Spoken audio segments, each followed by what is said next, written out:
BJP నేతలకు సవాల్ విసిరారు జగ్గారెడ్డి. మంత్రుల అవినీతిపై మీ దగ్గర ఆధారాలుంటే బీజేపీ బయట పెట్టాలంటూ సవాల్ చేశారు టీపీసీసీ వర్కింగ్ ప్రెసిడెంట్ జగ్గారెడ్డి. ప్రజలకు ఇస్తారన్న 15 లక్షల రూపాయలు, 2 కోట్ల ఉద్యోగాలు ఏమయ్యాయి? దమ్ముంటే వెళ్లి మోదీని ప్రశ్నించండి అంటూ బండి సంజయ్ కిషన్ రెడ్డికి సవాల్ విసిరారాయన. జగ్గారెడ్డి వ్యాఖ్యల పూర్తి సమాచారం TV9 Delhi bureau chief Gopi వివరిస్తారు. జగ్గారెడ్డి ఢిల్లీ పర్యటనలో ఉన్నారు. ఆయన రాహుల్ గాంధీ అపాయింట్మెంట్ కోరారు. ఆయన ఎందుకు ఢిల్లీ వచ్చారు, రాహుల్ గాంధీతో ఏం చర్చించబోతున్నారు, ఈ అంశాలను అడిగే తెలుసుకుందాం.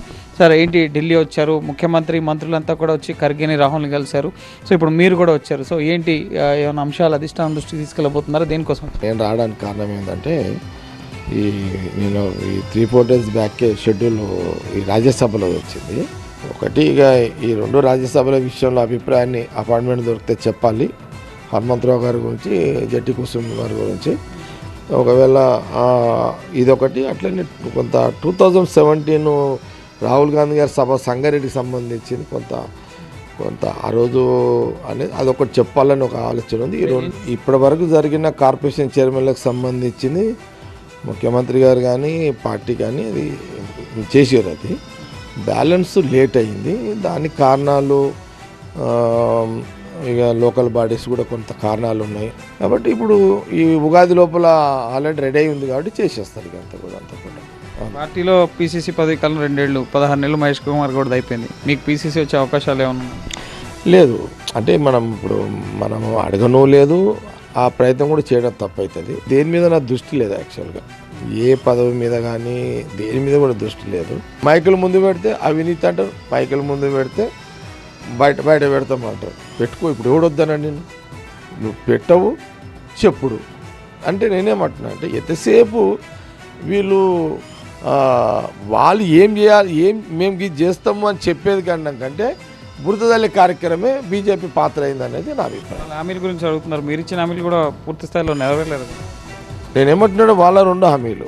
ఇంటికి పేదవాడికి 15 లక్షలు, సంవత్సరానికి 2 కోట్ల ఉద్యోగాలు. కాంగ్రెస్ ఏది చేయలేదు. ఉచిత బస్సు ప్రయాణం, రైతు రుణమాఫీ అంతా చేసింది. 2 లక్షల కంటే ఎక్సెస్ ఉన్న వాళ్ళ దగ్గరనే ఆగింది. 90% అయింది, 10% కాలే. 3 ఏళ్ళ దాకా ఎందుకు, ఒక 1 ఇయర్ చేయాలని సీఎం రేవంత్ రెడ్డి గారు క్యాబినెట్ కూర్చొని మాట్లాడుతున్నారు. డబ్బు సమకూర్చడం ఎట్లా, ఇవన్నీ స్టెప్ బై స్టెప్ చేస్తున్నారు. కానీ మేము 10 చేసినాం, 3 చేయాలి.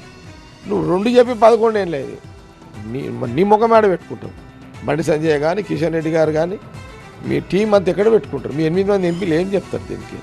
కొన్ని మీరు మోడీతో మాట్లాడి 2 చేయించేంత కెపాసిటీ ఉన్న లీడర్షిప్ మీ దగ్గర ఉందా?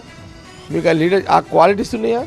ఆయనను మెప్పించే ఒక కెపాసిటీ బండి సంజయ్ కానీ కిషన్ రెడ్డి గారు కానీ ఇంకా మిగతా ఎంపీలకు ఉందా? ముఖ్యంగా తన కోసం కాకుండా పార్టీ కోసం మొదటి నుంచి పనిచేసిన వాళ్ళని దృష్టిలో ఉంచుకుని వారికి రాజ్యసభ స్థానాలు ఇవ్వాలి. అది సామాజిక సమీకరణాల దృష్ట్యా కానీ, ఏజ్ దృష్ట్యా కానీ. సో చూడాలి మరి జగ్గారెడ్డి విజ్ఞప్తులకి అధిష్టానం రాహుల్ గాంధీ, అలాగే ఇప్పటికే సీఎం రేవంత్ రెడ్డి, ఇటు మీనాక్షి నటరాజన్, పీసీసీ మహేష్ కుమార్ కూడా, వాళ్ళందరి దృష్టిలో కూడా ఆయన ఈ రాజ్యసభ స్థానాలకు సంబంధించిన అంశాలను ఉంచడం జరిగింది. సో చూడాలి మరి అధిష్టానం ఎటువంటి నిర్ణయం తీసుకుంటుంది అనేది. ప్రభుత్వ గోపికృష్ణ, టీవీ9 న్యూఢిల్లీ.